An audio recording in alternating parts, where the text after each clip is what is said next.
Good evening and welcome to the Pirates Pittsburgh Sports Podcast Network. I'm your host, Derek Morgan. And just as sure as we play more games than Cal Ripken Jr. with Shelton as manager. Jim Stamm is with me again. How you doing, brother? I'm okay, man. We're almost we are halfway through the season. To quote, I guess, like Austin Powers, I'm very badly burnt, but I'm still alive type deal, where I can say that it's a little rough at times, but we've seen some good things too. So we'll see how the second half goes. That just made me think of the Jerky Boys, where he says, "I'm only scarred about the breast, chest, neck, and head." Right.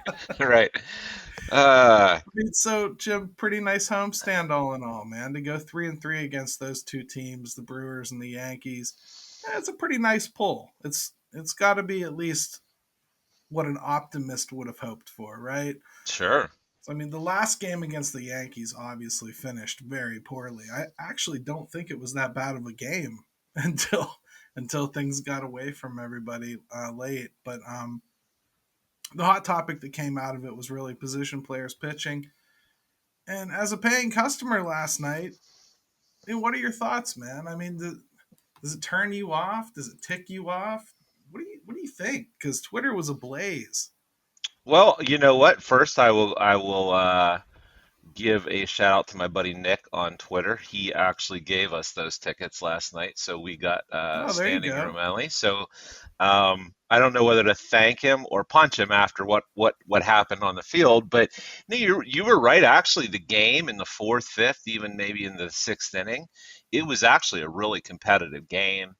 I thought we were going to see a very competitive game, and then the wheels fell off, and I think I was due to be up next in the bullpen if things kept getting worse. But no, it just got out of hand, and I'm kind of glad I wasn't at home to listen to the broadcast. So, yeah, because I heard that got interesting. It did. I mean, Greg Brown's comments towards the end there kind of got taken out of context a little bit. Yeah. He definitely was not aiming to take a shot at the Yankees or anything like that.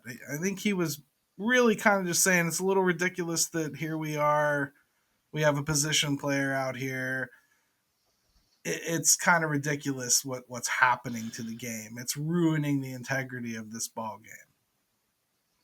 What's weird about it is not only has there been, teams are certainly willing to go to it more than ever before, but then the guys they send out there, they don't even want those guys getting hurt, so they're basically just lobbing the ball in there. So Right. it's different. Like before, back in the day, it didn't happen as often.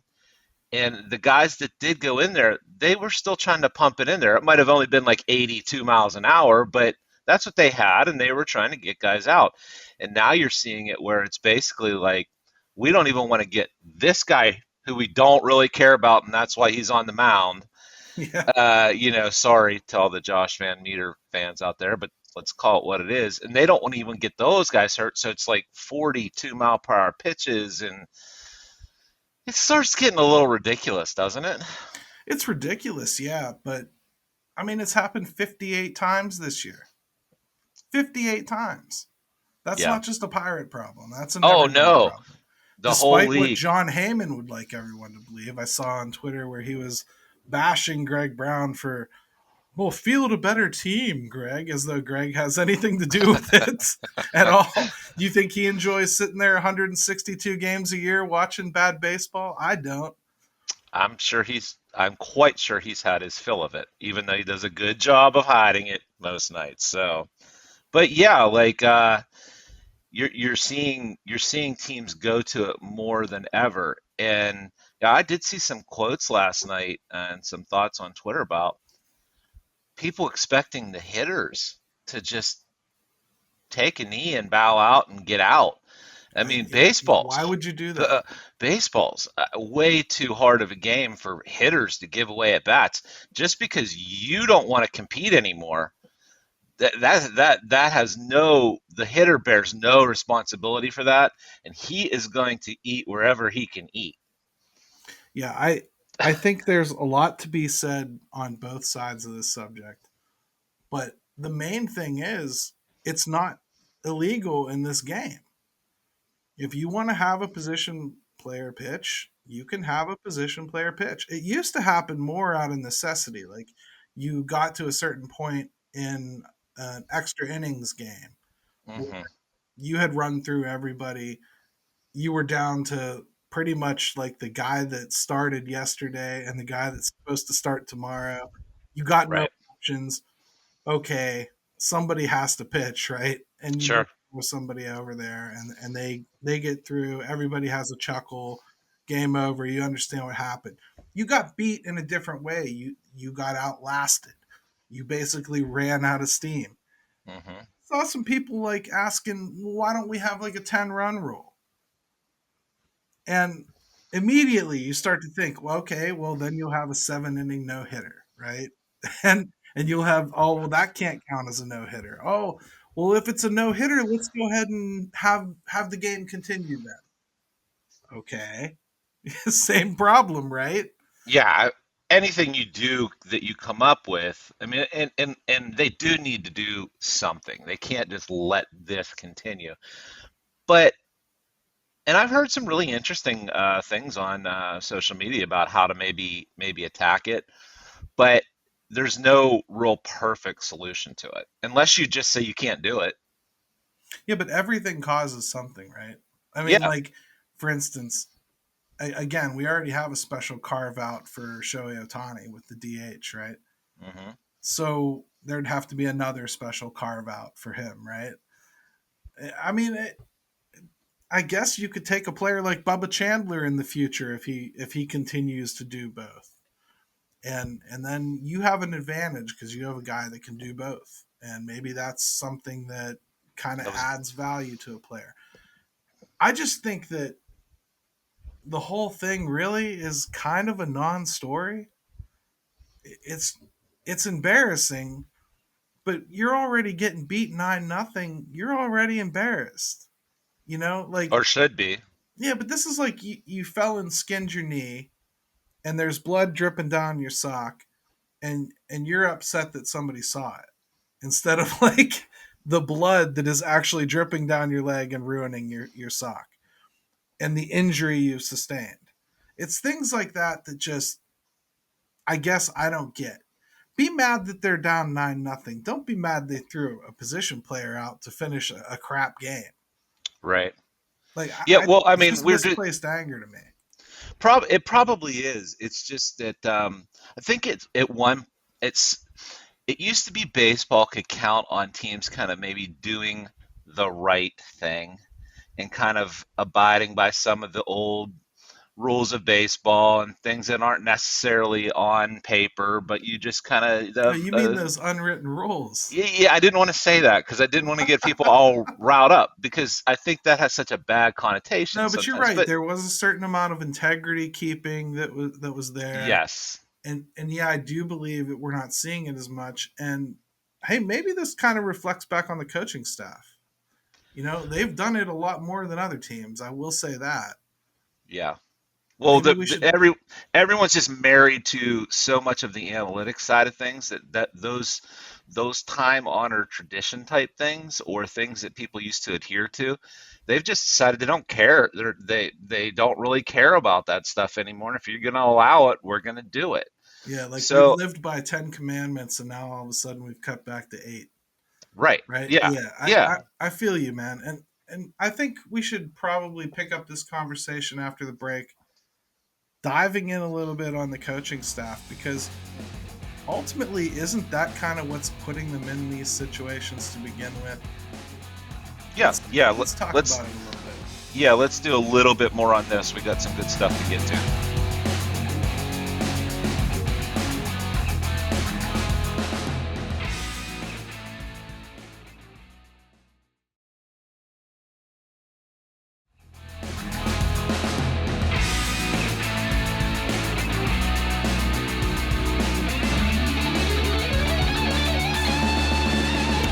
we're back to the Pirates Fan Forum here on DK Pittsburgh Sports Podcast Network. Jim and Gary with you, and we're going to pick up our conversation talking about the position players pitching by kind of talking about how we get there. And before we go into burying this management team entirely, I think we should at least touch on where they are right now. We're the midpoint of the season. Full disclosure, we're recording this right after Game 1 of the doubleheader against the Reds. It's exactly the midway point of the season. And Yep. the Pirates are on pace for 68 wins.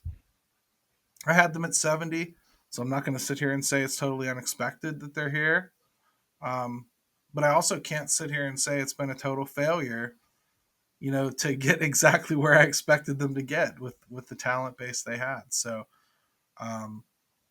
that said, I think there are some things that we are officially at the point where we should be able to look at it with a critical eye and not continue to be told, oh, it's too early. Oh, he doesn't have the horses yet. Oh, I think it's time to start looking at some stuff. I think we're seeing some trends now. And the first one I want to say is the use of the pitching staff. I keep hearing that as the number one complaint about Derek Shelton, the use of the pitching staff. I've kind of pushed back on some people about it. I know some people think I'm being a jerk about it, but I'm trying to push back a little bit because I want to know what you mean when you say it. When you tell me like Derek Shelton doesn't know how to handle a pitching staff, what are you actually saying? Those are just words. They're cute words. It's really easy to say them when they lose. How do you mean that he's managing it badly? Is he just picking players you don't like? Because again, I think there's a lot that we don't like. Is it his fault, for instance, today that he put Will Crow in and he gave up a run and made the game a little tighter than it needed to be?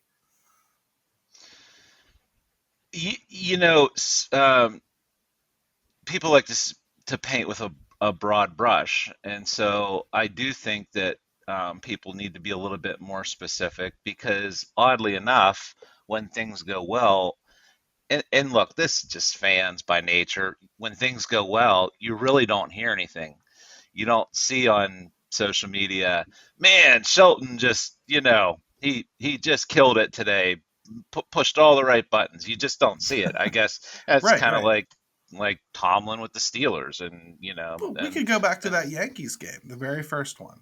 Right? Yeah, that was about as flawless a game as I think they've played this year. It was expertly pitched, I felt. You could probably pin a lot of that on a veteran like Quintana. He had a purpose for everything he threw.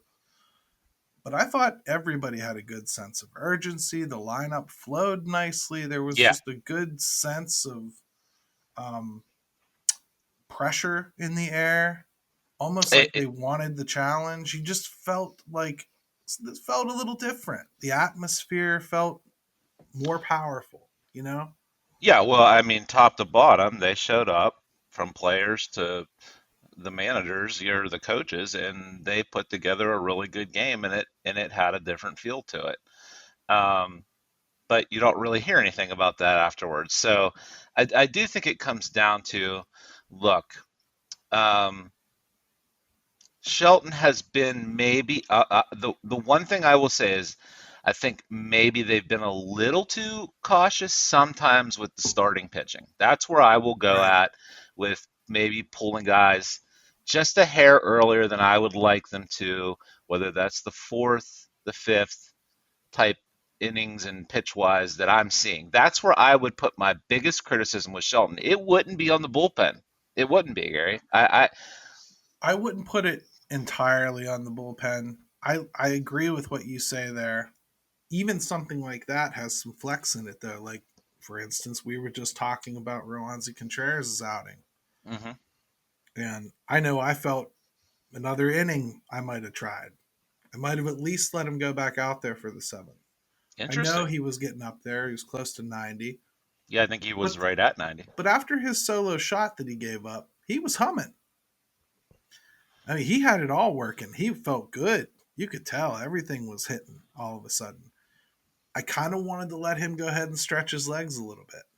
Interesting, because I said this. I said the exact opposite Well, there. that's why I bring it up to you, because Yeah. like we're two people that I think most people that listen to this show, they know we kind of tend to fall along the same lines on a whole lot of baseball Too topics. much at times. Too much at times.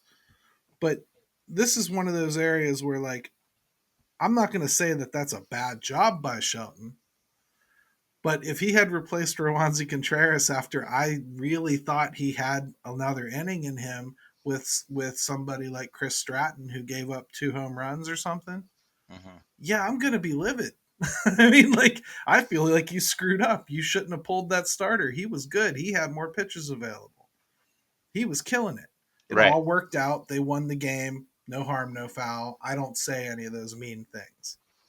Now I Oh have yeah. pretty good control anyway, as far as that goes. Yeah, But usually, but no, I look in my and so just to give people my insight on it, I was looking. I think I look at Roanzi, and everything I look at is maybe more geared toward the future with him. And so right, like I'm because Graves, our buddy Graves, she was actually right lockstep with you on it. She said I'd have liked to have seen him come back out. And I said, he's just the one guy in the organization where I want to bubble wrap him a little bit. And this year, I think, and especially after his last start, I just felt like 90 was good, and I don't want to overextend him right now. and his So last outing wasn't good. So it, I it mean, it like, it was really important, I thought, but that's how interesting pitching and how people see it can be.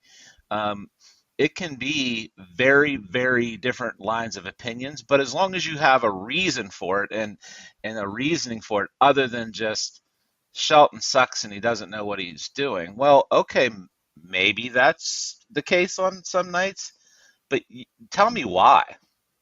yeah, and I think that's really where I fall mostly is you have to explain yourself a little better. I don't think that we're at a point where he's 100% judgeable yet. Hmm. But I do think right now he's got enough pieces that I expect the lineup to look good every night. He's got enough pieces there to put together a lineup that I feel pretty confident can get some runs scored. Yeah, I mean, enough to compete Yes. nightly.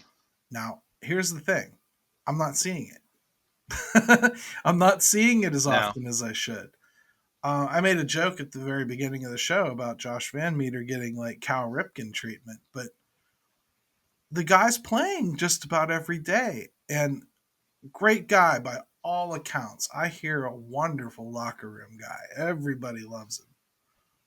And he tries. I'm not sitting here telling you he doesn't. I actually thought he played a really good second base, specifically in the blowout Yankees game. Yeah. But again, I'm not even saying he's a useless player. But this is not an everyday starter. How long do you Mm. need to see that? How many times do you need to run him out there and see that? Castillo's at least hitting homers. That's all he does. But at least he's hitting home runs. Chavis Yeah. shown that he can do it. And I don't get that aspect of it. I wonder how much of it is Derek Shelton's decision.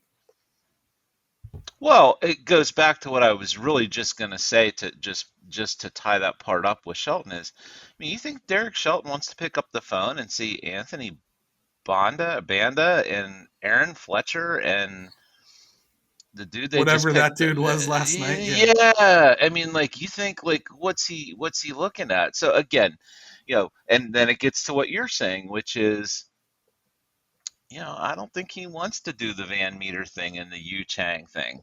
Who would?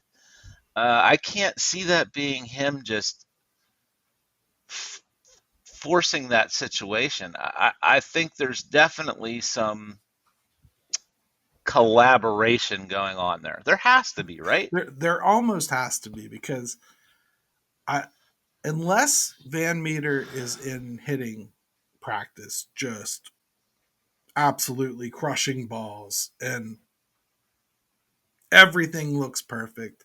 The swing is dead on time, but in game, it's just not translating. I can't see a coach going, yeah, this is a number five hitter over and over and over again. The 5 hole is really crazy what they do with him. And but I hear people all the time, oh, the lineup doesn't matter. Don't there's no factual basis for where you put somebody in the line. That's bullshit. I'm Don't sorry. And I'm don't on get me DK's started. network, but I've heard DK say it multiple times, and I'm like, no, son. I some of that shit. You can't put guys like that in the number five hole because all you're doing is making the number four guys suffer. You I, have to have some I don't agree with it protection. at all in the sense of I've always felt that first of all it matters to hitters, and then it does matter where people are batting in the lineup as far as it now could it have been overstated? Sure, I'll maybe listen to that argument, but I don't think you know. And here's the other part of it is fine. You want to make that argument? Well, it gets a heck of a lot harder to make that argument when the guy you keep putting in there keeps doing nothing. Well, here's the Like thing, Jim. Early in the season, I could make an argument that it sucked that he was the number five hitter, but 6, 7, 8, and 9 were all worse. So okay, I get it. What's he to do? Right? sure, That's not the case right now. yeah, there was a point in the lineup where uh, the last six, yeah, 6, 7, 8, 9, or 7, 8, 9 was just not even major league caliber. Right. I mean, you got if you're playing Michael Perez, four out of if you're playing Michael Perez 5 out of 7 nights, I mean, you're always going to have a worst hitter. Yeah, It's going to be him. right. And Except for one night, except for one glorious night, one magical night. one glorious night.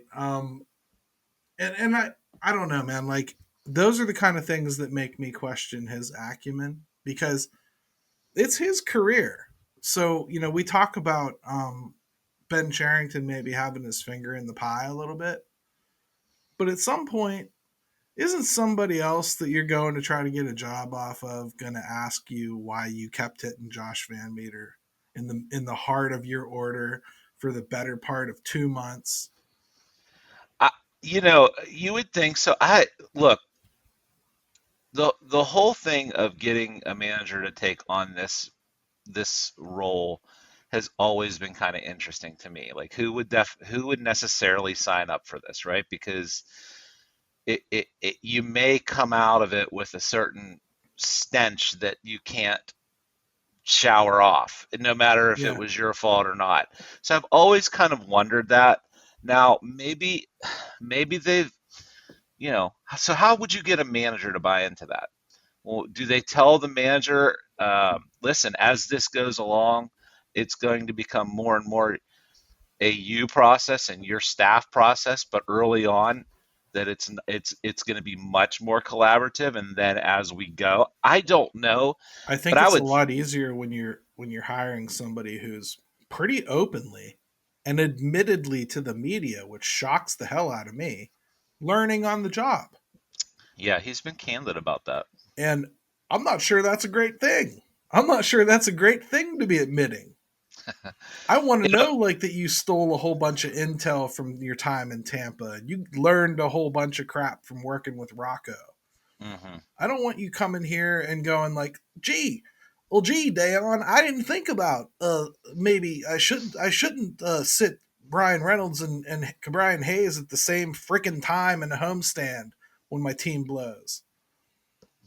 yeah, I mean, there's been like a couple there's been a that's couple normal times. stuff. Yeah. So, and look, like the thing I've always tried to do with this coaching staff is try to balance what do they have versus what are they doing with it. And that's always even for us, and I think we try to be reasonable. It's so hard to keep that in mind um, when they're struggling at times. Uh, and that's why Oscar Marine comes into play. And he gets slammed, and rightly so, but it hasn't been all bad either. He's done some.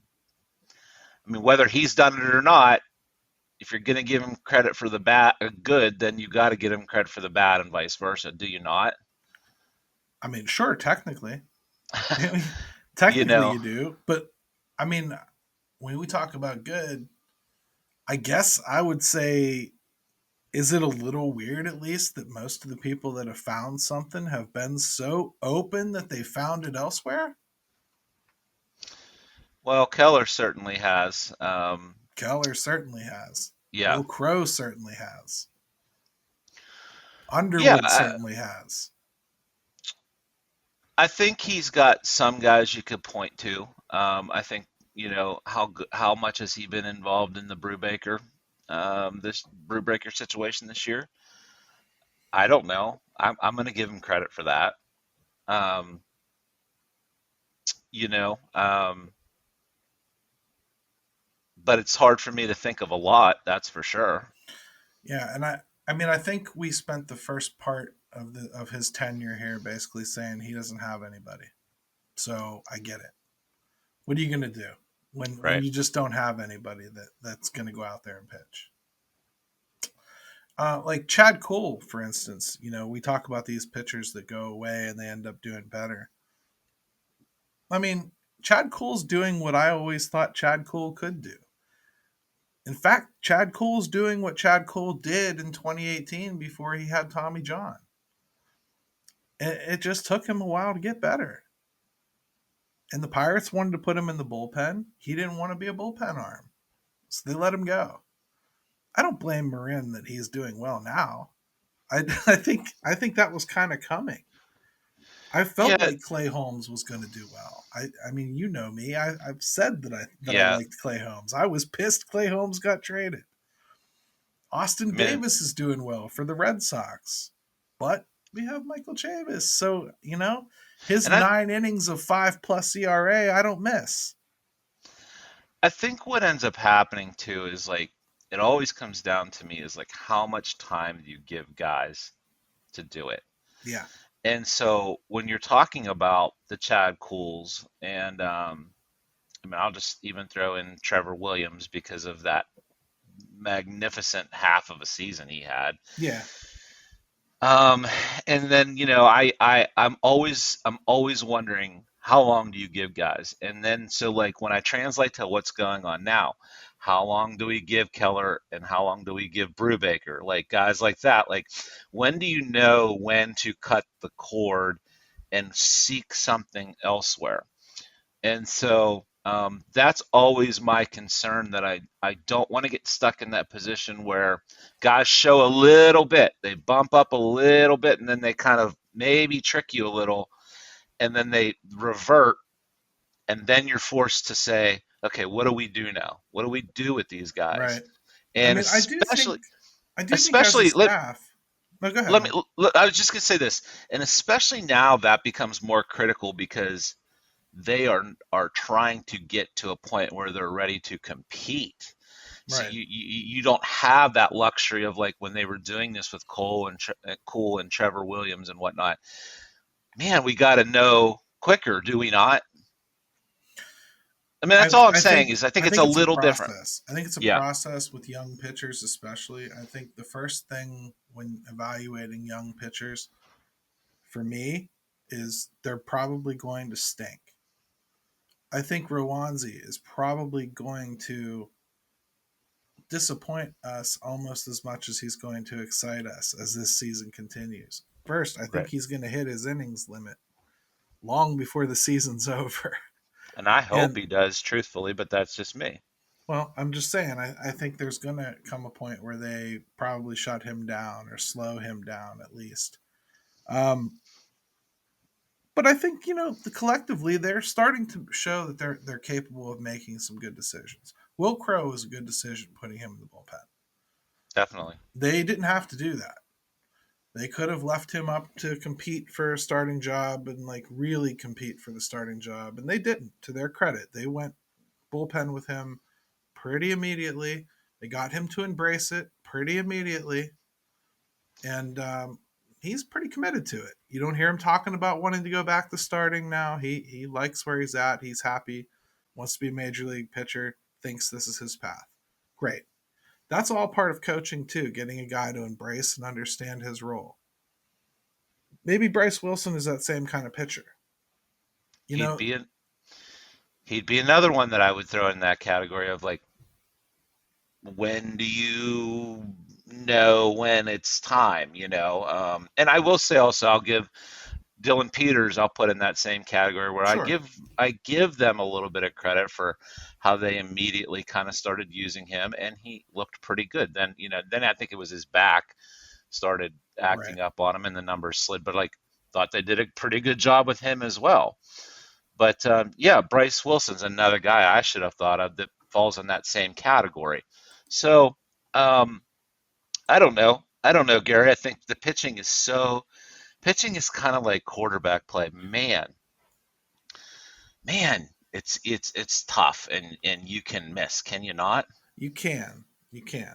I just think that that's another reason to practice caution when you go through a rebuild like this, because when you're relying on young talent, man, it just doesn't come up here like Garrett Cole very often. No, And I say that fully acknowledging that Pittsburgh fans thought he wasn't very good here. For a young pitcher, that might be the top of the mountain. You're not going to see a lot of people come up here and just dominate Major League Baseball from the you do jump. you do not see it much anymore. No, That even used to Hunter be a Green, as impressive as Hunter Green has been this year for the Reds, and Nick Lodolo, if you want to talk about him. I know he was injured a little bit, but if you want to talk about those kind of stud pitchers, they're gonna struggle. well, Hunter Green, I just saw the other day as because of course he almost did he no hit the Pirates? Was that the game Yes, he's the one where? that no hit us and lost. Okay, yes, okay. I mean, he's given up 22 home runs. Right. His ERA is now in the fives. Like, he's had some trouble. And he's pitching in a hellacious ballpark for any Sure. pitcher. But when you bring up a young pitcher, there is a learning curve. There just is. It's And going to then take them time. It's not something that you're going to snap your fingers. That's why when you go World Series in 2024, Quinn Priester is going to lead. He's going to be the.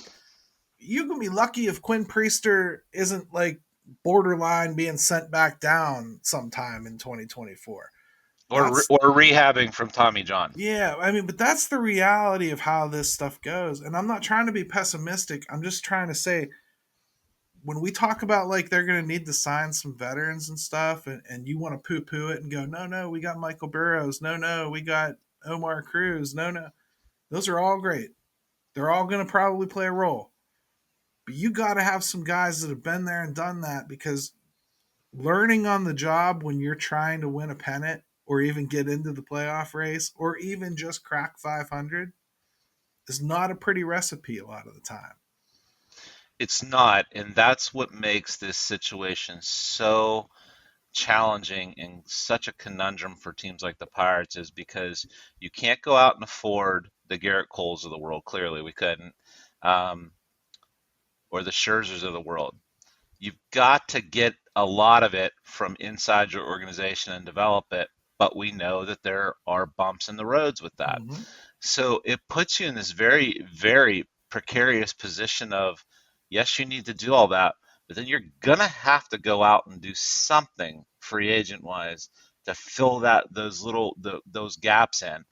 And I would expect that if they do not do that, then we're going to have some very interesting shows I, to talk about that. I expect them to do it just about to the level they did this year. And a lot of the reason that I say that, and the reason that I don't even advise more, is because of what I just said. You have to train these kids, which means you've got to get them time up here. So when I look at Mitch Keller starting to finally find it, I'm excited that he's finally finding it. I'm not even shocked it's taken this long, because his stuff is weird. And he Yeah, had a really bad mix of pitches. They didn't play off each other. They've changed that now a little bit. And it's things are taken a finally starting to click now. it's taken a very, very long time with him. We're on As year far 3 as of JT Brubaker. yeah, He's close. He's about 80% to where I think he can be right now. You know, yeah, he's got the age on him that makes it a little bit more pressing in the sense of getting finally there. But yes, yeah. Zach Thompson. Look at how long it took him and how many organizations it took him. And yeah, people have regularly told me he's the best pitcher in the rotation. he's I another mean, guy. He's another guy that I will point to that since he's gotten to the Pirates, um, has looked okay. Like I will give them some credit for he that one. was very good with the Marlins last year too, though. So Yeah, I won't give them credit for resurrecting somebody there, but no, but I think the consistency has been there since sure. since about May, I would say. And to their credit, they did catch whatever twinge he felt in his elbow quickly and got him back really quickly. Right. That could have gotten messy really easily. And a lot of that comes down to players being honest, but still. Sure. Um, all in all, I mean, we were talking about coaching. We always end up coming back to players because it's always players that kind of make the difference. But when you get frustrated with like a rookie pitcher coming up here and maybe not having the polish that you want them to have, I don't think that you could have Jim Benedict in his heyday here and get that. It's not a thing. It takes a while. The days of the Dwight Goodens of the world, those things just don't happen anymore. Yeah, they come along. Steven Strasburg, like, but look at how his career's turned out But now. But but like, yeah, but it looks differently too. Like how they're going to handle you. yeah, there's just it's a different world when you get one of those pitchers, and there just aren't a lot of them. I Right. mean, Michael Burrows is a guy that I'll tell you right now, I think just has the kind of head on his shoulders where I think he probably will come up here and at least look a little more polished than most of them do. Because he's just that type of kid. Like seems to have that kind of will to do it on his own and learn on his own and reach above and beyond what he's being coached to do. Yeah. So he's the type of kid that I think you could maybe be surprised by how good he comes up here. But Quinn Priester, I'm sorry, everything I've seen, he's going to come up here and struggle when he gets here. Well, yeah, and I mean even look at like, look how hard it is to gauge the pitching with Quintana even, Right. when he came in here and I mean, nobody wanted him. What did they offer him? Was he a 1 year, $2 million deal? 1 year, Something. 2 mil. I Yep. mean, that's crazy now that you look at it. And boy, after his first couple starts in the spring, you thought maybe they threw away $2 million. But again, that's what makes it so difficult. And hopefully we get to talk about that in the next segment too, because there are people a little bit on both sides of the fence with him, and I think you can make an argument either way. So All in all, I would say like from this point forward, it's time to start maybe having a little bit more of a critical eye of what's going on organizationally, managerially. I do think they've got enough horses to start making waves now, and there's enough to start talking about now. There's enough to start actually questioning what they're doing now, right. and I think it's officially fair as of the midpoint right now, to me. Well, we're how long into this thing now? So I think you can start pushing a little bit of that side a little bit as the players come in here that have more ability, you can start being more critical. I thought it was foolish to be doing that last year and the year before with this roster with some of the coaching staff. I just didn't think you could accurately gauge any of it, I quite totally honestly. agree. you know. And I'm not a Shelton guy. I mean, that's the other thing about it. I've had people say that. They're like, you're defending Derek Shelton. Not really. I'm just saying, like, I don't know what he is and what I have. I think this next half of the season and next year, you want to start piling on. I'll jump more on board with it if it lines up with what I'm seeing. That's probably a really good way to look at it. I think, and that's what I'm saying by I think I need to be a little more open to it now. I think it's Right. time to start maybe being a little bit more critical eye having when I'm looking at things a little bit. It's not so much like I don't ever want them to go and get a waiver wire claim again, but I'd like to start seeing them be a little more discriminating about it now. And Yeah. and I say that because this isn't just Derek Shelton and Oscar Marin. I I'm okay with like openly hammering Ben Charrington if I think he's doing things that are stupid. Um, Yeah, I mean, ultimately, he's we haven't mentioned him, but ultimately, this is his baby. So, mhm. absolutely, he's going to be the guy that needs to be under more and more of a microscope as this thing goes along.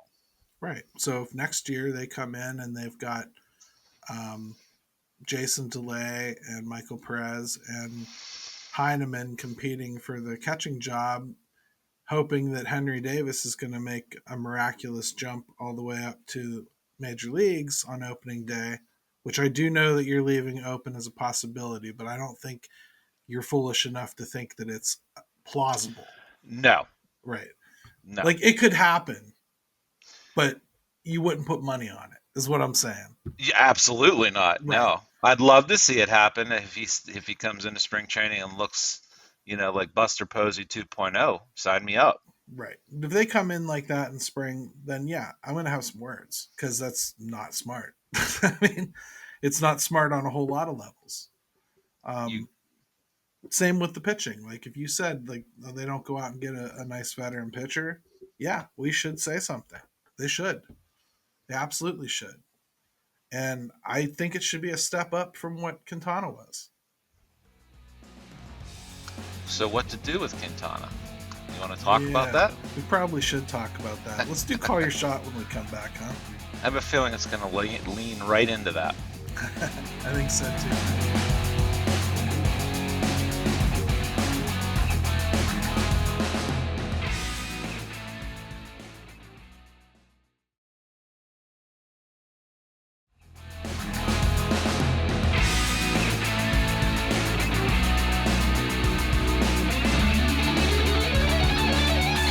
All right, everybody, we're back from the Pirates Fan Forum here on DK Pittsburgh Sports Podcast Network, and I think this is going to be a lengthy topic. So let's go ahead and toss it right to call your shot because it's a real good one.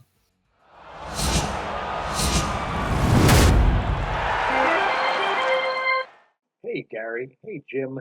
Beckless Wonder here.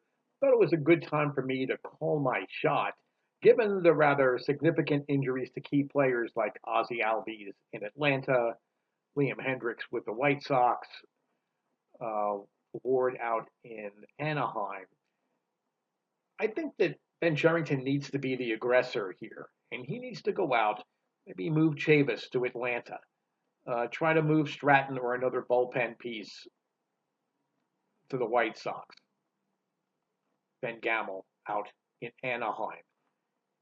Not only can it bring back returns for teams that might be a little bit nervous about what they have, but he's also kind of setting the market for future deals down the road closer to the deadline. What do you guys think?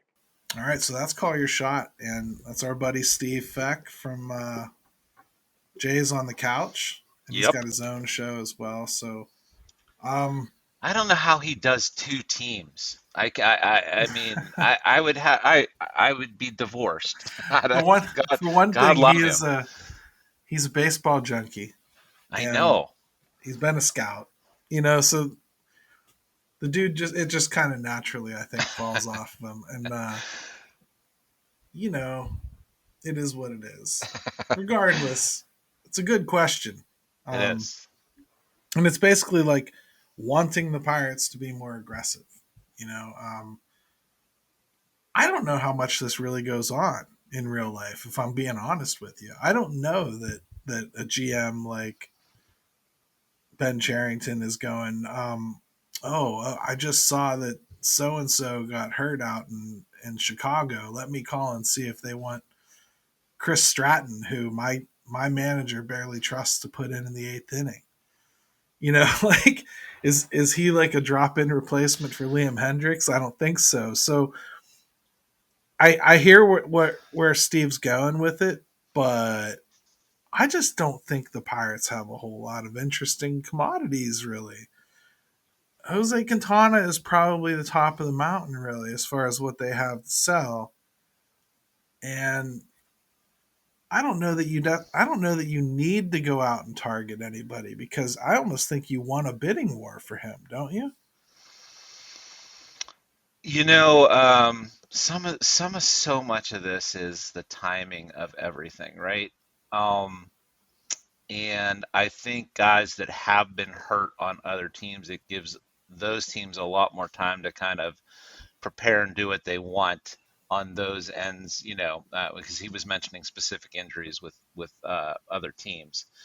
Yeah, like I will say, as I sat and watched Quintana pitch the other night, I thought to myself, my goodness, if you were going to write up a time to have a great start as a lefty, that someone that can trade for, that can shut down a lineup like the Yankees. Yeah.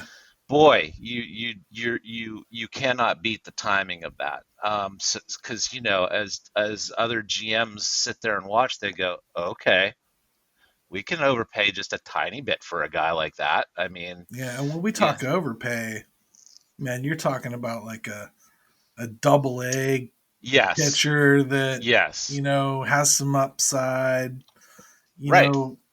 Maybe projects to be here in a year or two. Yeah. I mean, I want fans to realize that, like, they're not. First of all, the team he's going to is trying to win now. Yes, they're not going to give you their backup catcher. Yeah, they're trying to win. That's who you're sending him to. Right. So these are hard things to line up. If you go with, I think he mentioned Chavis in there, and I never thought about Chavis as a guy that you could potentially move. I kind of like him in Pittsburgh, and I like some of the role that he fills. But again, he's a guy that smokes left-handed pitching and has a little bit of positional versatility. Gamble, not any position versatility that really you could count on, and is a decent lefty bat. So, I mean, what are you going to get for those dudes? Probably not you're going to get ton. a whole lot. Yeah. I think they're going to ultimately end up moving a lot of these guys.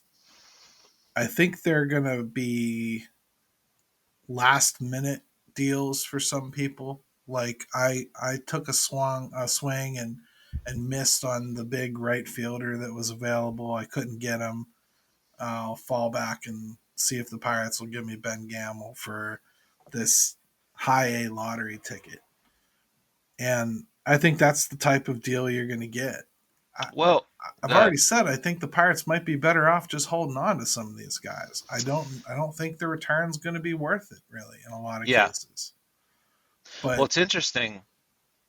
I look at the Pirates as the kind of team that actually would be outgoing if they were in a position to in the wild card or trying to fortify things. I think the Pirates would actually go out and look to get a Ben Gamble or a Michael Chavis, ironically, on their budget. And what they would, those would be the kind of teams and moves that would line up to each other. I don't think these real serious teams, I think they're looking for a little bit more than that, to be quite honest. The funny thing is, I haven't thought about Michael Chavis either. Steve, brings him up. Okay, my antennas go up. I'm like, whoa. I didn't even think about that. I didn't even consider it. Never. And the reason that I didn't consider it is, A, he's done pretty well, which, if you really think about it, I'm the idiot for not thinking about it, because he's done pretty well, right? Yeah. The other reason I didn't think it was really a possibility is because they're really short at first base.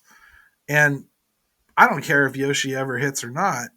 He's not going to come back next year. So it'd be nice to have somebody in place who's already played first base for you, right? I mean, because I still think they're going to need another one. That said, it didn't stop them from trading Jacob Stallings, did it? No, it arguably a position where it matters more. Right. You mean you're not ready to give Big Dan 140 games over at first base? You don't want to see what that looks like, Gary? I'm not, For but sheer entertainment purposes. in all sincerity, with that really cheap um, extension option that he has next year and the way he's performed, Daniel Vogelback has to be somebody that you could consider moving. I just saw today, was it? And now look, if I'm wrong, I'm sure someone will let me know. I caught this out of just doing something else, and I thought I heard that out of all DHs, he has like the fourth best OPS in Yeah, baseball. Joe Block. Okay, 11 home runs. I mean that should get somebody's attention. Left-hander. As a fan, let's put the fan hat on. Why can't I just keep him then? We already have him for next year, right? I mean, like they might have to actually. Well, I'm saying, like, what's more important right now? Do they need the type of return they can get for some of these players, or do they need to just kind of leave things be a little bit and let this team start to gel a bit? Especially with guys that are definitely going to be here next year. Like Quintana, he was brought in as a rental. I don't think anybody's surprised that he's going to be on the block. I don't think anybody will be shocked when he's moved. If they are, they weren't paying attention when Tyler Anderson was the exact same thing last year, if not better. Well, do you want to spend a few minutes even talking about what to do with Quintana? Do we keep him? Would you try to re-sign him? I know people feel very strongly about this one way or the other, and I've tried to look at it very much like I think it's hard to do. I think it's hard to know which way to go until I saw a potential return. But I still think you can talk about it in general terms too. Sure. I mean, I what do really you think he returns basically a double-A player. And probably if you're smart about it and you get a little bit of a bidding war, you probably get a top 30 player. Would you consider hanging on to him and trying to re-sign him? I would consider it, but why wouldn't you just trade him and re-sign him anyway as a free agent? I mean, unless you truly believe there's a major advantage to holding on to him to make it happen. To me, if that's what they're going to do, sign him right now. Sign him to an extension right now. Well, I actually had considered. That popped when I got into a couple discussions with it the other day. I actually thought about that. I was like, I wonder if they would do that. I don't think they will, but it's to me, it's a really interesting scenario. I don't know unless he's told them he has plans to test the free agent market anyway. Maybe he wants a chance to be on, more established team that's ready to win. But my only thought on that is a pitcher like that doesn't sign a 1-year contract with a team like this without the assumption being that they're trying to resurrect their career and they're of course going to go out and try to get somebody to give them 3 or 4 years, for a couple mil and kind of make a go of it again. Yeah. Now that could be here. This team needs somebody like that. I'm not sitting here saying they don't. It seems like every year they need to get a lefty. Every year they get one. Every year they end up having to trade that lefty because they've only signed him for 1 year and he's done better than they thought he would. So at some point, yeah, it might be nice to just keep said lefty. Have the Pirates entered into some type of end of time agreement to never have lefties and never have first baseman? You see, Ben Cherington got confused with their partnership with Hertz Rent-A-Car, and he thinks that it applies to pitchers as well, but it doesn't. And eventually he's gonna have to realize that the new car smell can be replicated with air fresheners. You don't have to constantly get a new car. Point is, like, sometimes what you have is better than what you're going to have to go get. And they're going to have to go get. They don't have a lefty coming. I know Omar Cruz is somebody people want to talk about, but Omar Cruz is going to take a while to Sure. become a serviceable starting left-handed pitcher in this league if he ever does. So you're going to have to go get one. There's only so many. Now what if you could do something where you were trying to, and here I go with my favorite term lately, the sweetener package. Let's pair it with a prospect that we have a glut of, and pair that with Quintana and try to get a better return. Try to do that with Chavis or Gamble and see if you can't get something a little bit better. Would a GM be willing to do that? I don't know. I don't know. Maybe. I mean, it's plausible that a team would want to do that. I think when you talk about pairing them with a sweetener, I think you're talking about like replacing a prospect you're going to nab from them with one of your own to lighten the blow a little bit. So, in other words, we would say, hey, why don't you take Castro, Rodolfo Castro, with Quintana so that we can get a AAA second baseman back from you that we really like. That's to me the sweetening of it. Right. What I feel like throwing in a Ben Gamel would be is really just, hey, here's another rental. Take him to, we got to move him somewhere.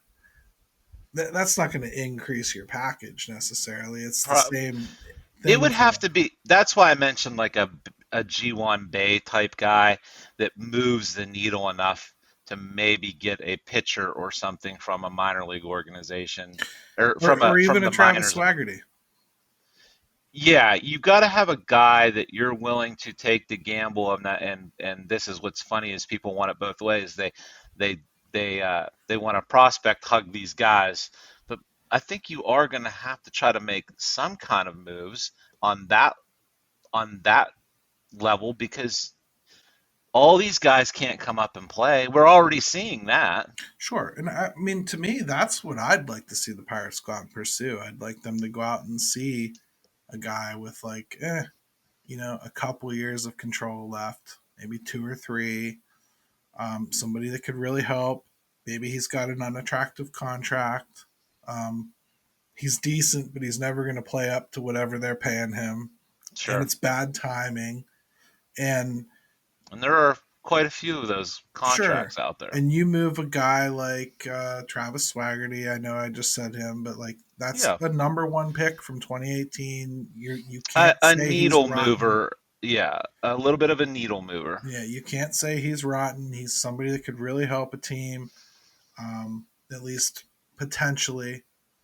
And so you're trading them a kind of decently known commodity for unknown commodity, and you're going to assume the pain of paying them. And they fill a need for you, a real need. That's the type of thing I'd like to see them be aggressive on because this is fool's gold to me to be chasing around injured players thinking that anybody on the Pirates is going to replace their need. Now, like if like say the Nationals were in it and Nelson Cruz broke his wrist, okay, you want Daniel Vogelbach? That might help you get down the stretch, right? Sure. You might actually get something out of that. But Ben It's Gamel's hard. not going to get anything back like that. I mean, for No. real. No. I think it would just have to be just a really lucky by chance circumstance at the right time for something like that to happen. Sure.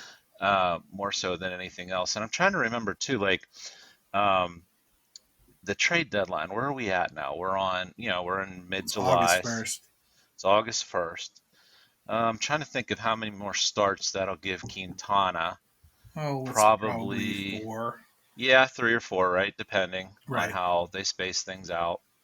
Um, you know, that will be interesting.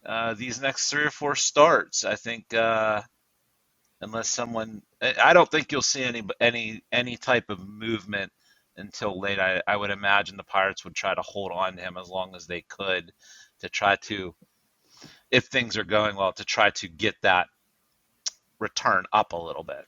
I mean, so that immediately answers Steve's question, because that is the antithesis of, being aggressive and going out there and trying to fill somebody's injury role. First I of all, I think wish. too, those phone calls are already placed. If if they're interested, they know who's out there and they know who's available.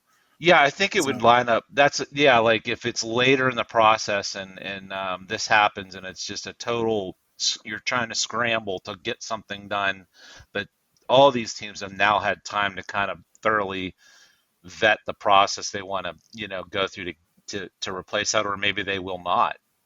right. They'll try to do it internally. So I mean, that's about the best I can answer it right now, because I think Steve, bluntly, I don't think they have anything that's interesting enough to replace anybody of note that was injured. And I think that's probably the best answer I can give on this one. And maybe it's a reminder too of people got. It'll be interesting to see the fan reaction this year to the lack of movement or movement with the Pirates and how they treat it, because people did not like Jacob Stallings being traded, and they did not care for Adam Frazier being like, there was a lot, there was enough out there. It wasn't just one or two people. I didn't like it either. Yeah, Yeah, I get it. yeah. So this time around, with the names we're talking about, I'll just be interested to see how people talk about it, what and which way it goes. I think the only person that most people will really care about is, well, Ben Gamble, because I think they genuinely like the player, and I Hmm. think the return is bound to be underwhelming as hell. Um, I think Quintana will kind of irritate some people, if only because he has been just about their most reliable pitcher all year long. Sure. Um, I personally really love the presence that he brings to that staff. I think they need somebody like that. I don't think they have anybody else like that. That's what scares me about moving him. They don't have anybody else who can say, "Listen, cuz I've been there. I know, I know what it's like to want to punch that water cooler. Don't do it. I've done it before. Look what it did to my career. Go look at Sure. Baseball Reference. You'll see these years. This is after I screwed myself up being an idiot." There's things like that they can talk about with him that I don't think they'll get elsewhere. And I don't know that I necessarily want to finish the second half of the year without it. So I'd Yeah. probably hold on to him, if only because I think that double A pitcher, he isn't going to be more exciting than Kyle Nicholas. He isn't going to be more exciting than Michael Burrows. He's not going to be more exciting than Quinn Priester. He's not going to be more exciting than even Omar Cruz, potentially. Yeah, people are gonna have to make the decision if that's enough for them. If it Yeah. makes if it because that's really kind of where it would probably be. I think they need the pitching, so I'm willing to consider it.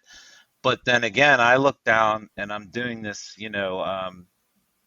because I thought it would be interesting. Five Quintana, I mean, man, 5 innings against the Yankees, 6 hits, no walks, 7 strikeouts, 1 earned run, and probably could have given them another inning if he had to. Yeah. Man, So that is somebody might really overpay, is what you're that saying. is Yeah. really impressive. If And you're that, right. Somebody might overpay, but I'll just say, we have no idea whether that Tyler Anderson deal worked out or not. They got a really young kid, 18 years old, looks great yeah, so far, but come on, but he's in super young. development league, and we He's a don't know what baby. we don't know what He's a he's going to baby. become.